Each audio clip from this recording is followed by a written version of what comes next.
Good morning students. कल अपन ने बात की थी चुनाव सुधारों के बारे में, उसी क्रम में अपन आगे बात कर रहे हैं।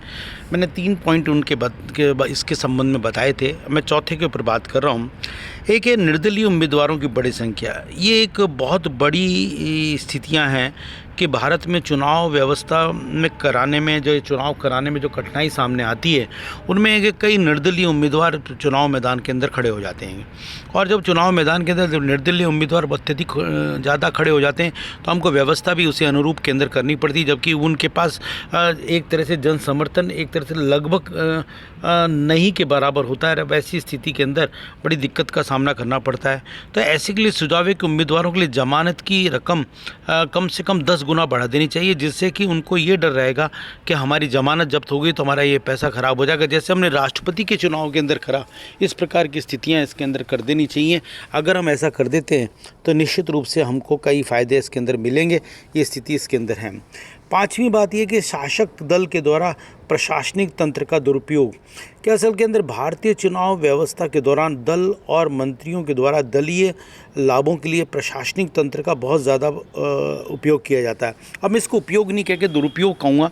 कारण ये है कि प्रशासन में जो भी सरकार होती हैगी या जो सत्तारूढ़ दल होता हैगा, वो अपने अनुरूप चीज़ों को करने के लिए जो प्रशासनिक अधिकारी हैं या प्रशासन की जो भी सुविधाएं उनका उपभोग करने की स्थिति के अंदर आ जाती है। और उसका परिणाम ये होता है कि वो ज़्यादा से ज़्यादा अपने पक्ष के अंदर चीज़ों को करने के लिए उनको सुविधाएं मिल जाती है, जबकि दूसरा विपक्षी जो दल होता हैगा उनको उन सुविधाओं का एक तरह से अभाव का सामना करना पड़ता है। अब ऐसी स्थिति के अंदर परिणाम ये होता है कि अगर हम ये देखने की कोशिश करें कि इसका फ़ायदा मिलने से वे कई चीज़ों को सहज ही प्राप्त कर लेते हैं और दूसरा उसको प्राप्त नहीं कर पाता। इसके लिए एक अगर अपन देखें तो भारतीय चुनाव व्यवस्था के दौरान दल और मंत्रियों द्वारा दलीय व्यवस्थाओं में प्रशासनिक तंत्र का उपयोग को रोकने के लिए कुछ सुझाव दिए गए हैं। नंबर 1, काम चलाऊ सरकार को उन्हें नीति संबंधी घोषणा करने किन्हीं वर्गों को अतिरिक्त रियायत देने या सरकारी कर्मचारियों के वेतन भत्ते आदि में वृद्धि की घोषणा करने का कोई अधिकार नहीं होना चाहिए। और इसके अंदर एक चीज़ और है कि जो आचार संहिता जैसी स्थिति को हम कहते हैं कि चुनाव आचार संहिता लागू हो गई, इसको बड़ी कठोरता से पालन किया जाना चाहिए, ताकि जो प्रशासन के अंदर बैठे हुए व्यक्ति हैं वो ये ध्यान रखें कि इसका प्रयोग हमको सत्तारूढ़ दल को लाभ पहुंचाने के लिए नहीं करना है। साथ ही अगर कोई इस तरह का करता है तो उसके खिलाफ तुरंत कार्रवाई की जानी चाहिए, तभी ही वास्तविक रूप से इसका रिजल्ट आ सकता है, अन्यथा इसका रिजल्ट नहीं आ सकता। छठी बात है मतदाताओं की अनुपस्थिति। अधिकांश मतदाता चुनाव में अपने मत का प्रयोग नहीं करते हैं, और जब वो नहीं करते हैं तो उसके अंदर या तो फर्जी मतदान हो जाता है या जो बहुत ही कम मत प्राप्त होता है वो जीत जाता है।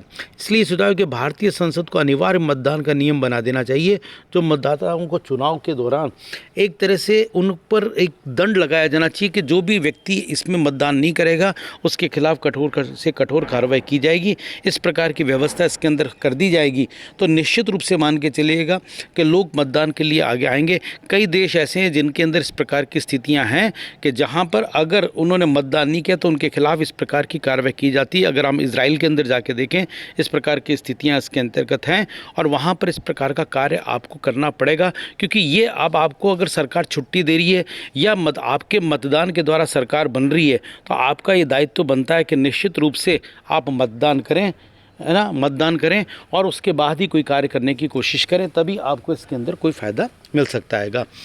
फिर अगला पॉइंट है निर्वाचन अधिकारियों पर राजनीतिक दबाव। निर्वाचन जो अधिकारियों पर राजनीतिक व अन्य दबाव डाले जाते हैं उन्हें रोकने की व्यवस्था की जानी चाहिए ताकि वे निष्पक्ष होकर चुनाव करा सकें। 8वीं बात है कि निर्वाचन याचिकाओं पर निर्णय में अत्यधिक विलंब। निर्वाचन याचिकाओं में बहुत अधिक खर्च होता है तथा विवादों का शीघ्र निपटारा नहीं हो पाता। अब कई ऐसी प्रकार की स्थिति होती है कि आपको ऐसा लगा कि इसमें भ्रष्टाचार हुआ है या आपको ऐसा लगा कि इसके अंदर गलत है। ये सारी स्थितियाँ, आप एक चुनाव आयोग के सामने जाते हैं, चुनाव आयोग उसके अंदर बहुत ज़्यादा समय लेता है और जब इसमें बहुत अत्यधिक मात्रा में समय लगता है तो उसका परिणाम ये होता है कि आपको जो सही रिजल्ट मिलना चाहिए वो नहीं मिल पाता और उस के लिए एक तरह से ये सुझाव के निर्वाचन अधिकारियों पर शीघ्रता के साथ निर्णय की स्थिति को अपनाना बहुत ही अधिक आवश्यक है, और तभी वास्तविक रूप से ये कहा जा सकता है कि हाँ, इस प्रकार की स्थिति की कानून बनाकर 6 माह या 1 वर्ष में निर्वाचन याचिकाओं पर निर्णय करना अनिवार्य कर देना चाहिए, और बल्कि मैं तो कहूँगा 3 महीने के अंदर ही इसका निर्णय आना चाहिए, तभी इसका फ़ायदा इसके अंतर्गत हो सकता है। चुनाव सुधार में एक नए दिशा संकेत जो मिले वो कई प्रकार के संकेत हैं जिन्हें हम देख सकते हैं, और उसके अंतर्गत जो व्यवस्था की गई है वो व्यवस्था ये है कि 61वें संविधान संशोधन 1988 के द्वारा संविधान के अनुच्छेद 326 में संशोधन करके मतदान की आयु, जो मतदाता की आयु है, वो 21 वर्ष से घटाकर 18 वर्ष कर दी गई थी, और वो इसी के आधार के ऊपर कर दी गई थी कि ताकि एक 18 वर्ष का जो व्यक्ति है कि वो ये समझ सके कि वास्तविक रूप से उसके मतदान करने से एक तरह से राष्ट्रीय लेवल के ऊपर उसका योगदान क्या हो सकता है, किस लेवल के ऊपर वो काम कर सकता है, और उससे राष्ट्र को क्या फ़ायदा हो सकता है। वो अपने लेवल पे जाके कई चीज़ों को करने की स्थिति के अंदर होगा, तभी इसका उसको फ़ायदा मिल सकेगा। आज यहाँ तक, बाकी बात कल करेंगे। Thank you so much.